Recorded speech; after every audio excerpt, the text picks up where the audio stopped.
मैं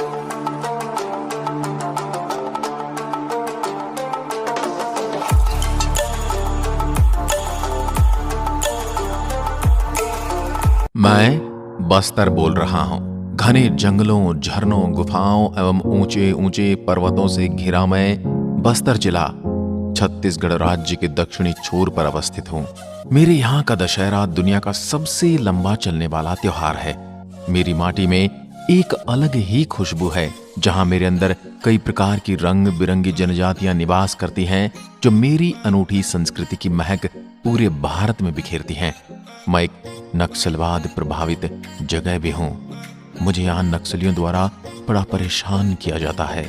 मेरा मुख्यालय जगदलपुर में है और आपको बता दूं, रामायण महाकाव्य के अनुसार मुझे दंडकारण्य कहा गया है। मैं उत्तर पश्चिम में नारायणपुर जिले से, उत्तर में कोड़ागांव जिले से, पूर्व में उड़ीसा राज्य के नवरंगपुर और कोरापुर जिले से, दक्षिण और दक्षिण पश्चिम में दंतेवाड़ा जिले से घिरा हुआ हूँ। मेरी रियासत 1324 ईस्वी के आसपास स्थापित हुई थी, जब अंतिम काकतीय राजा प्रताप रुद्रदेव के भाई अन्नम देव ने वारंगल को छोड़ दिया और बस्तर में अपना नया शाही साम्राज्य स्थापित किया। आपकी जानकारी के लिए बता दूं, मां दंतेश्वरी जो मेरे यहाँ के आदिवासियों की आराध्य देवी है, वो भी दांतीवाड़ा में ही स्थित है। मेरे यहाँ का कुल एरिया 10,470 स्क्वायर किलोमीटर है, जिसमें से लगभग 4,233 स्क्वायर किलोमीटर का एरिया वन क्षेत्र में आता है। फिलहाल मुझ में 3 सब डिवीजन जगदलपुर, बस्तर और टोकपाल हैं। 7 तहसील और ब्लॉक जगदलपुर, बस्तर, बकावड़, लोहंडीगुड़ा, टोकपाल, बस्तानार, 2 म्यूनिसिपैलिटी और 595 गांव आते हैं। दोस्तों, मेरे जिले में लगभग 70% लोग ट्राइबल हैं, यानी वो जनजातियों से जुड़े हुए हैं, जिनमें गोंड, मारिया, मुरिया, भतरा, हलवा, ध्रुवा समुदाय आदि के लोग शामिल हैं। 2011 की जनगणना के अनुसार मुझ में पॉपुलेशन 14,13,199 है, जिसमें मेल पॉपुलेशन 6,98,487 और फीमेल पॉपुलेशन 7,14,712 है। वहीं अगर मेरे यहाँ की जनसंख्या घनत्व की बात करें तो मेरे बस्तर जिले का जनसंख्या घनत्व 140 व्यक्ति प्रति वर्ग किलोमीटर है। दोस्तों, 2011 की जनगणना के अनुसार बस्तर जिले का लिंगानुपात 923 पुरुष प्रति 1000 महिलाएं हैं, जो कि ये दर्शाता है कि मेरे यहाँ के लोग लड़के और लड़कियों में कोई फर्क नहीं समझते। दोस्तों, मेरे यहाँ की इस लाजवाब खूबी के लिए मुझे 1 लाइक तो बनता है। और दोस्तों, अगर धर्म की दृष्टि से देखा जाए तो मेरे अंदर हिंदू 90.43%, क्रिश्चियन लगभग 1.98% और अन्य धर्म के 7.59% लोग रहते हैं। बात अगर मेरे यहाँ साक्षरता की हो तो बस्तर जिले की साक्षरता दर 54.40% है, जिसमें पुरुषों की साक्षरता दर 64.82% है और महिलाओं की साक्षरता दर 44.26% है, जिसमें मेरे जैसे किसी भी राज्य या जिले का निर्माण वहाँ की शिक्षा शैली पर निर्भर करता है। वैसे ही मेरे अंदर भी पढ़ने के लिए बहुत सारे शिक्षण संस्थान मौजूद हैं, जहां स्कूलों में Vidya Jyoti school Jagdalpur, Bastar high school Jagdalpur, Nirmal Vidyalaya higher secondary school, DAV Mukhyamantri public school, Jawahar Navodaya Vidyalaya Dharmapura, Sant Xavier high school, Sanskar the Gurukul, Mount Litera Zee school, DPS Jagdalpur, जबकि कॉलेजों में Bastar university, government medical college Jagdalpur, government Naveen college, Durg Kondal, nursing college Jagdalpur, government engineering college Jagdalpur, government polytechnical college Jagdalpur, PG college Jagdalpur, Surya college Jagdalpur और college of horticulture and research station जैसे लाजवाब college शामिल हैं। बात अगर स्वास्थ्य की करें तो मेरे जिले में कई हॉस्पिटल हैं।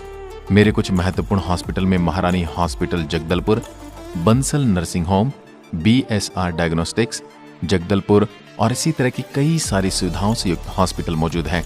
दोस्तों, अगर मुझे देखने, मुझ में घूमने आना है तो आप रेल मार्ग, सड़क मार्ग का उपयोग कर सकते हैं, जहां एक और सड़क मार्ग में नेशनल हाईवे संख्या 30 गुजरती है और यहां से कई राज्यों और जिलों के लिए बस सेवा उपलब्ध है। वहीं रेल मार्ग में जगदलपुर रेलवे स्टेशन, विशाखापट्टनम और रायपुर जैसे राज्यों से जुड़ा हुआ है।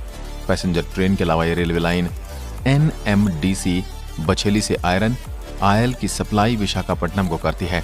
दोस्तों, बात अगर मेरे यहाँ की हवाई मार्ग की करें तो बस्तर जिले के जगदलपुर में एक एयरपोर्ट तो है, लेकिन उसका प्रयोग भारतीय वायुसेना द्वारा किया जाता है। दोस्तों, मेरे राज्य छत्तीसगढ़ जिले का एक मुख्य एयरपोर्ट यानी रायपुर एयरपोर्ट यहाँ से करीब 300 किलोमीटर की दूरी पर है। घूमने के नजरिए से देखा जाए तो मुझ में कई सारे लाजवाब पर्यटन स्थल हैं, जिनमें चित्रकूट वाटरफॉल, तीर्थगढ़ वाटरफॉल, कांदेर घाटी नेशनल पार्क, कैलाश गुफा, नारायणपाल मंदिर, चित्रधारा वाटरफॉल, मेंदगिरी गुमार वाटरफॉल और तांबड़ा गुमर वाटरफॉल आदि मुख्य हैं। यहाँ पर्यटकों का मेला साल भर लगा रहता है। दोस्तों, मेरे यहाँ के उत्सव पर्व त्योहारों को यदि आप देख लेंगे तो वापस जाने की इच्छाएं त्याग देंगे, ऐसा मेरा दावा है। आपकी जानकारी के लिए बता दूं कि मेरे यहाँ का दशहरा पर्व पूरे भारत वर्ष में चर्चित है। यहाँ का दशहरा फेस्टिवल अपने आप में यूनिक है, क्योंकि यहाँ त्योहार को यहाँ पर 75 दिनों तक मनाया जाता है। इसके अलावा बस्तर जिले का भोटूल ट्रेडिशन भी बहुत ही पॉपुलर है। यहाँ की विशेषता सुनकर आप भी दंग रह जाएंगे। मेरे यहाँ उत्सव के दौरान कोई भी नवयुवक और युवतियां अपने लाइफ पार्टनर को चूज करने के लिए बिल्कुल फ्री रहते हैं। मेरे यहाँ की बोली जाने वाली प्रमुख भाषाओं में हलाबी, गोंडी, हिंदी आदि प्रमुख भाषाएं हैं। बात अगर इकोनॉमी की करें तो मेरे जिले की इकोनॉमी मुख्य रूप से कृषि और जंगली उत्पादों पर आधारित है। दोस्तों, मेरे जिले की मुख्य फसल धान है। इसके अलावा यहाँ पर जंगली उत्पाद जैसे कि केंदुपत्ता, लाख, महुआ और इमली यहाँ के लोगों की आय का मुख्य स्रोत है। बात अगर मेरी पर कैपिटा इनकम की करें तो विगत वर्ष यहाँ की पर कैपिटा इनकम 16,593 रुपया प्रति व्यक्ति प्रति वर्ष था। दोस्तों, हर जगह की अपनी कुछ उपलब्धियां और कुछ समस्याएं होती हैं। उसी प्रकार मेरी भी एक समस्या है और वह है क्राइम। 2018 की नेशनल क्राइम रिपोर्ट ब्यूरो की सरकारी आंकड़ों के अनुसार मेरे यहाँ का क्राइम रेट 98.68% है। दोस्तों, आपकी जानकारी के लिए बता दूं कि अभी हाल ही में मेरे चरम गांव में एक 10,000 साल पुरानी रॉक पेंटिंग पाई गई है, जो इस बात को दर्शाती है कि मेरे यहाँ की संस्कृति कई हजार साल पुरानी है। तो दोस्तों, कैसी लगी मेरी ये जानकारी हमें कमेंट में लिखकर जरूर बताएं। मैं बस्तर अंत तक मेरी कहानी सुनने के लिए आपका धन्यवाद करता हूं। एक बार फिर मिलेंगे एक और ऐसी ही वीडियो के साथ।